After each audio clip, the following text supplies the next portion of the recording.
In this video, I'm gonna show you how you can create a fake sunset using Photoshop.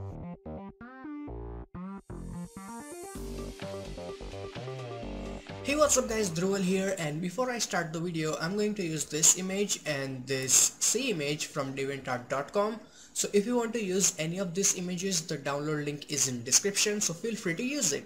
Now onto the manipulation. So this is my model image and you can go to file and open any image you want. Now I'm gonna double click here and unlock the background. So first of all, we need to cut her from the background. So I'm going to use my quick selection tool and just make a selection around her like that. And while you make the selection, make sure that you do not include this white part of the dress, because it is not properly cropped and it won't look really good while we composite it, and it's also become a pain in the ass, I say. So just ignore that part and just take the red part, and it will also add up really nicely, so you do not need to worry about that. And once this type of selection is ready, the quick selection will not work on this portion. So once you make this amount of selection in the model, go and select your magnetic lasso tool, and in the magnetic lasso make sure it's a second option. So now for the leftover area, start clicking here and make a selection something like this. And in the hair, it doesn't have to be extremely accurate, it just have to be average. So that seems fine, and now make a selection. So this way we just cut her from the background, and once this is ready, click here on this mask icon, so it will cut her from the background. Done. Now go back to your C image and grab your move tool from here and move it directly here and drop it here and put it under the lady so we can see it in the background. Now we need to make the composition proper, so select your model layer and press Ctrl T, and I'm gonna make it slightly smaller so that it fits better in the background. So that looks really beautiful. And then now select your crop tool from here and then make it slightly bigger like this, so that we can see the sky even better. So that looks really nice to me, and hit enter. And I might also make it make her slightly bigger. You need to keep adjusting this type of stuff, like it won't get ready in just once. So just keep on adjusting it until you get it completely right as per you want. So this is ready. Now if you zoom in, you can see like her hair looks really horrible. And to fix that, select her layer and select the mask, then right click and select on refine mask. Now as you can see, it's on a white background, so you can go here and reveal layer or whatever you want. So I'm just gonna keep it on a white so that we can see it properly. And then I'm gonna make a selection around her head like this. So as you can see, it is cutting out hair pretty good, and just keep doing it until you get it right. So that looks really good, and a bit there. Good. Now hit OK. But if you see closely, you can see like the hair doesn't look very good. So here's what you have to do. Hold down your Alt key and click on this mask, so it will show you the actual mask. Then select your brush tool and make sure it's black color. Right click and make sure hardness is around like 20%, not very much. And then just simply erase this part like this, and you will be good to go. So just erase it like this, and that's great. So just take your time. These things can be pretty lengthy sometimes, but this is the key part. If you get this one proper, everything else will turn out like really good, and all the work will pay off. So just take your time, and you don't need to do this in every image. If your image is shot properly on a really good background, like this won't be required. So I would suggest shooting in front of gray background or white background if you want to follow this step. So this looks pretty good to me. Now to go on normal mode, just again hold your Alt key and click on the mask. So we are good to go. So as you can see, it looks much better now, and you can anytime like adjust it like this, and it will work out beautifully. Now after the basic setup is ready, we need to adjust the color of the background because it's ridiculously saturated. So go to your adjustment layer and select hue and saturation. And into the hue and saturation, make sure you selected masters, and then decrease the saturation a bit, maybe 20%, and then lightness. It's on your personal choice, however you want. And then I'm gonna adjust the hue even a little bit, so that seems fine. It's total random. You like if you change the image, the numbers will change totally. And now again go back and select your levels. In the levels I need to adjust the blue color, so I'm gonna go to the blues, and then I'm gonna add up a bit of colors from here and then change my midtones from here, so it will make it look even better and slightly darkish. So that seems nice to me, and that is actually pretty good.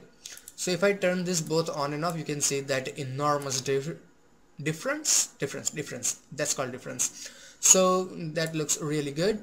So since the background is ready, we need to adjust the model layer now. So select a model layer, go to adjustment layer and select brightness and contrast, and now click on this little icon here. So now whenever you change anything, it will only affect the model and not the background.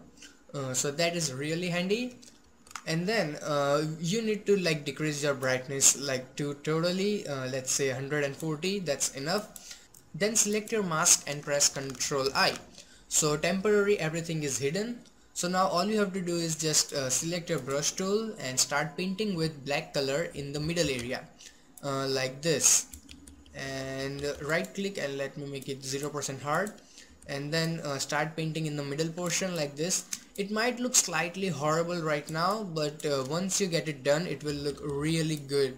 So basically I'm trying to make her darker and the like border of her body and skin brighter, because the sun is going to be here like this. Let me show you the original file. This is where the sun is going to be, so we need to make her look like that to match the lighting. So I'm just gonna paint on the inner parts like this. So since the background, like the inside is dark, we need to make the outside brighter. So again create a new adjustment layer and select brightness contrast, and this time let's first make it clipping mask, and then this time increase the brightness like this, so that looks really good. And then select your mask, press Ctrl I, and then start painting on the outside area with white color, so it will make it even brighter, and that looks beautiful. And that's it. So let me paint a little bit here and there too. Actually this is the part where you have to do all the hard work, then it's just simple color correction, so make sure you do it properly. And if I turn it on and off, you can see that beautiful difference. You can also adjust the contrast like this. So I can add a bit of contrast here and then go in here and then add a bit of a contrast so that it looks even better. So that seems kind of fine to me. And if I turn it on and off, you can see that difference. So now it really seems that the sun can fit in on this area. So now it's time to add the sun. So create a new blank layer and then fill in the black color. So I'm just gonna get my paint bucket here and then fill in the black color. Now we need to add the sun, so go to filter, render, and go to lens flares, and then I'm gonna select this one. You can select any one that you like, but I like this one always more, so you can put it in center or anywhere. So I'm just gonna put it here like that, hit OK, and then change your blending mode to the screen, so you can adjust your sun anyhow you want. So I'm just gonna put it here like that. And you can even make it brighter. Just go to your image adjustment, brightness contrast, and then make it brighter like this. So that also helps a lot. So let me make it slightly brighter. Okay, that's beautiful. Hit OK. Now you need to change the color of it. So go to image adjustment and go to hue saturation, and here first of all select the colorize and then increase the saturation a bit, and then change the hue until it looks something like you want. So that seems kind of fine to me. Hit OK. And then we need to enlarge the lighting. So create another blank layer and select your brush tool. Make sure it is the first really soft one like we used all the time, and then select any orangish color. You can pick it up from here, and then let's select this one like this. Then make it really bigger like that, and then just make a click and then change the blending mode to the screen. So if I turn it on and off, you can see that beautiful difference, and you can always make it bigger by pressing Ctrl T. So let me make it slightly bigger and then adjust it somewhere here, so that looks really nice, and hit enter to confirm. So now it's time to adjust the color of the overall image. So select this layer and then on top of everything select your photo filter from here, and then make sure you select the second one and then increase the density until it matches. So I think 45, 46 looks fine, and if you turn it on and off you can see that really good difference it makes. So that is really nice. After that we need to create a vignetting, so go and create a new gradient like this, and in the gradient instead of this orange color let's make it black one, and hit OK, and make sure you have selected foreground to transparent, and then you will have this type of gradient. Hit OK, and instead of linear make it radial, and let's reverse it so it's on the outside, and increase the scale to a bit. Okay, that seems really fine. Hit OK, and change the blending mode to the soft light. So if I turn it on and off you can see that beautiful difference. Then create another adjustment layer and select a solid color, and in the solid create a dark color, like it should be really close to the black but not the black one. Okay, so that seems fine. Hit OK, and then change the blending mode to the exclusion. So if I turn it on and off you can see the difference. Now go back and make it even less darker so it blends better. Hit OK, and if you can, as you can see, like it looks really nice now. Then create another adjustment layer and this time select the vibrance and make it like 100%, but that seems way too much, so let's keep it to let's say 60 seems really nice. So vibrance is important so that you can have those vibrant colors, so that looks beautiful, and I can increase it a little bit more. I guess 70 also looks really nice. And then create final adjustment layer and select levels, sorry, curves, my mistake, select curves, and increase this slider a little bit from here, not way too much, just a slide, and then go to your blues and add a bunch of blues. Now let's just go back into the levels and adjust this thing a bit into the blues.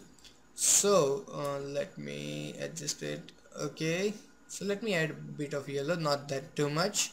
So if you slide it this way it will make it yellow, and slide it this way it will make it blue, so we need more yellow. So that seems actually really nice. So as you can see it makes a lot of difference. So this is the final output, and if you have any question regarding to this video feel free to ask me in the comments, and if you really did learn something hit that like button, it helps my video a lot. Now if you want to learn how to create this type of effect in an urban background, click the box on the right, or if you want to learn how to turn a day photo into a night photograph, click the box on the left. And if you want to get an update every time I upload a new video, you can hit that subscribe button. Plus you can go to my channel and check out more than 50 free Photoshop tutorials. So till then, goodbye, take care and have some fun with Photoshop.